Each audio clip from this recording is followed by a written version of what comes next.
Well, I'm chatting with Norman Gorbaty, who's in the studio with me, and he was just written up, actually, his work was just written up in the Sunday section of the Stanford Advocate, and he's a very, very, very distinguished artist, both for secular kinds of works as well as Judaic. Welcome to the Lisa Wexler Show, Mr. Gorbaty. Thank you for having me. Let's just go back, because you are known for your beautiful works of fine art, and particularly these wood carvings, and I just want to paint a picture, if I can, on the radio. I am looking at a picture of a wood carving out of pine that is a very playful, it almost looks like a Noah's Ark of animals. It may not be Noah's Ark, but there is a delightful lion and pig, and I see cat, and what is that, like That's called a cow. That's a cow. Thank you. I thought maybe it was something exotic like a bison or something, or a buffalo. And this is a sheep. And anyway, I want to know how, because it says that the size is 48 by 72. How do you make a pine platform that wide and big? In other words, are you attaching different trees together? How do you get a biggest piece of wood like that? It's very easy. They just cut the wood and you glue it together. You glue it together. That's it. And are you doing all of that too? too? To do it. Yeah? I could do that. Some friends actually did it for me, but I could because I come from a family of carpenters. Do you really? My father was a carpenter. My 3 uncles were carpenters. My grandfather was a carpenter. His twin brother was a carpenter. So, and my brother was a carpenter. Oh, so my goodness. We're all carpenters. But you took the working with your hands to another level. Yeah, well, not to another level, a different level. No, to another level. Not better no, than, art is a different. from. No, well, art is art. I mean, some carpenters are artists, don't get me wrong. That's right. Some of the woodworking that carpentry does is art, just no question. In all art and everything, one learns if one says different from, not better than. When you say better than, you cut something off. When you say different from, you say why, and then you compare. Do you know that that's so interesting? Because I was going to ask you, in fact, it's written down here, do you think that everybody is a good artist? I think everybody can do art. It's a pity we don't. We tend to think somebody's great and I can't do it. When I taught at Cooper Union for 9 years, the first thing I would tell the students was, don't listen to the teacher, I being the teacher. Each of us has his own handwriting, his own way of writing, and we try our whole lives to be different. When one should say, hey, this is my handwriting. This is what I have that's unique, and honor it. Okay, so then let me ask you this, because I think that this is something that a lot of us who don't consider ourselves artists struggle with. Then how do you distinguish that which is quote-unquote good art from everything else? I don't. As I said, I don't say good art, bad art. What I like to know is it honest? That's in me. You know, not everybody could be a great artist. That doesn't mean you can't make art. And is it honest art, or are you trying to be like somebody else? That's all. So the authenticity is how you would judge whether something is good, per se, or not. I don't care. You don't care? If it's good or not. What I care is that you're doing it. Okay. And what about the craft of it? Tell me about it. What kind of a routine do you have that has you produce so much incredible art? Well, it's easy. When you're young, it's easy. When you get a little older, it's not so easy. You take on a lot when you're younger. When you get older, it's harder to move the board, and it's harder to pick up the canvas. The tube of paint that used to cost $2 is now $15. People say to me, why do you use blue in that picture? Because I happen to have a tube of blue. It's not as complicated as people think. You just do with what you have, and you do art. You don't make art, you do it, and that's very important. You can sell a work, you can give a work away, people can do with it what they want, but the one thing you own and you can't give away is the doing. You are the doer. And that, to me, is what it's all about. For me. For someone else, it may be something else. You had a really illustrious career as well in the commercial arts. And it says in your biography that you were at a lot of major advertising agencies and you worked on campaigns that would be known to a lot of us as sort of symbolizing a certain kind of advertising culture. What campaigns did you work on? What do you remember drawing that I would maybe recognize as saying, oh my God, I didn't know that Norman Gorbaty did that? Well, I worked on, let's say, Crest toothpaste, Look Mom, No Cavities. Oh, my God. I did a lot of work with IBM, with Post Cereals, many other companies. But again, I taught graphic design at Cooper Union, and I would say there to the students when they said, what do you do when you do advertising? I said, the first thing you have to learn to do is lie. Okay. It's like the stock market. Don't get me started. No, but we would shoot photographs of... And what about law? Let's not even go there. Okay. I got jokes about law, but that's another story. I'm a lawyer, so I can say that. We used to, I could say it now, when we would photograph Post Cereal, we would use Kellogg's Flakes because they looked better. Oh, that's funny. No, this is the kind of things you did. You would make bowls very small, so when you put the flakes in, they looked larger. Okay. It was the art of illusion, right? It was but it was fun, and we had a lot of very interesting, creative people. In that area, well, I did titles for 3 films with Woody Allen: Bananas, Everything You Always Want to Know About Sex, which used white bunny rabbits, and Sleeper. Sleeper was his funniest. And I did a lot of Time covers that were designed, and at one time redesigned part of Time magazine and redesigned U.S. News and World Report. So I was in the area of annual reports and the film and video and that kind. So that must have been a very stimulating, exciting work. Well, it was. We thought we were important. Yeah. We had those little shiny shoes and the little suits, and we walked around. We thought the whole world was, we ran the world. We didn't know we were nothing, but we thought we were. Do you ever see the television show Mad Men and think that was me, or those are people that I knew? Of course. And? How accurate is it?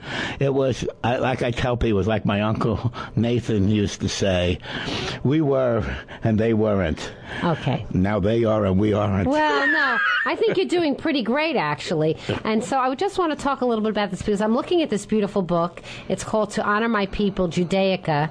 And tell me a little bit about your connection with your faith and how that gets expressed in your art. Well, it's a long road. Is that your phone? Yeah, that's my phone. Let's just keep it up. How about if we turn it off? We're only on live radio. It's right. Okay. I come from an interesting background. My parents came from Europe. They were immigrants. They came in the 1920s.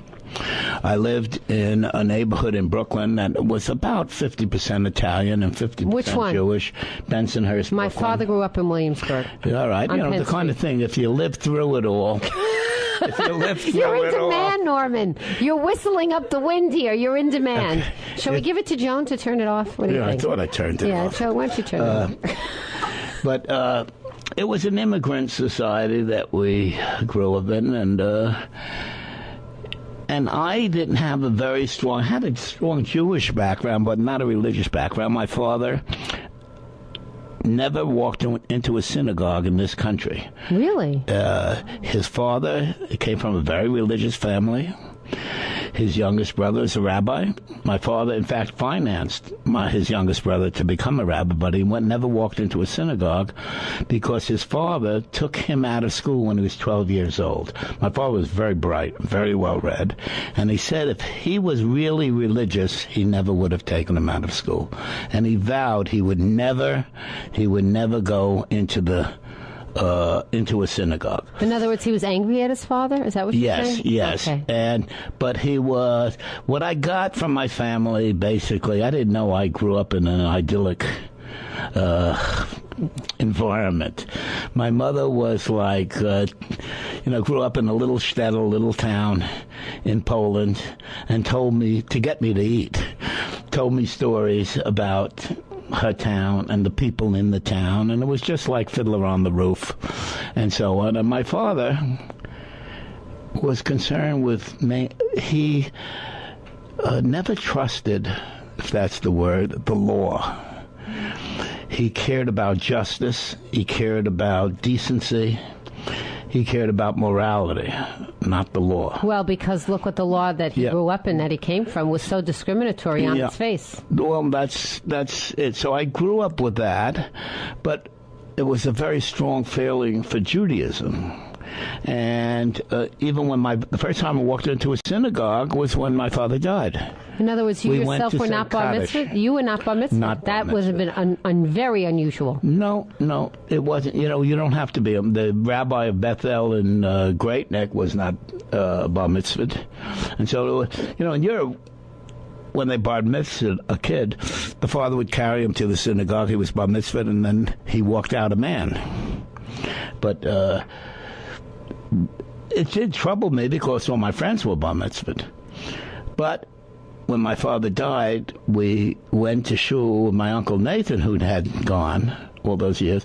It took us to say Kaddish for my father for a year. We went every day Every for day. a year, my brother and I, in respect for my father. I mean, how did you get that name? It's a strange name. I've never heard it before. Well, I got it I was born with it. Okay, thank you very much. This one is a character sitting right next to me. It's a Russian name. It means hunchback. Hunchback. Yeah, Gorbaty. Gorbaty. Do you speak Russian? No, I could say da. Da.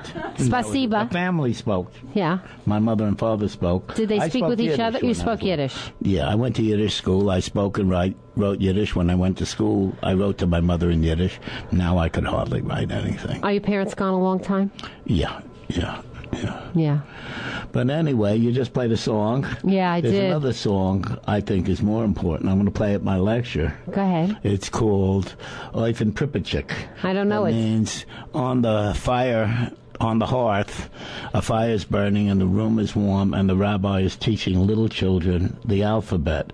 Now, it's about him teaching them the alphabet, but at one time this could have been the national anthem of all Judaism around the world. And you say, why? Somebody would teaching little kids the alphabet, but that in essence is what Judaism is about. To take a young child, to begin to teach him to put honey on the letters so they could lick them and feel the sweetness of the letters. To learn to kiss a book, because a book is important. To learn to ask questions and to look not necessarily for answers, but as Robert Frost said, there are a lot of problems in life that have no solutions. You can only make reply. To search, even though you know you'll never find an end.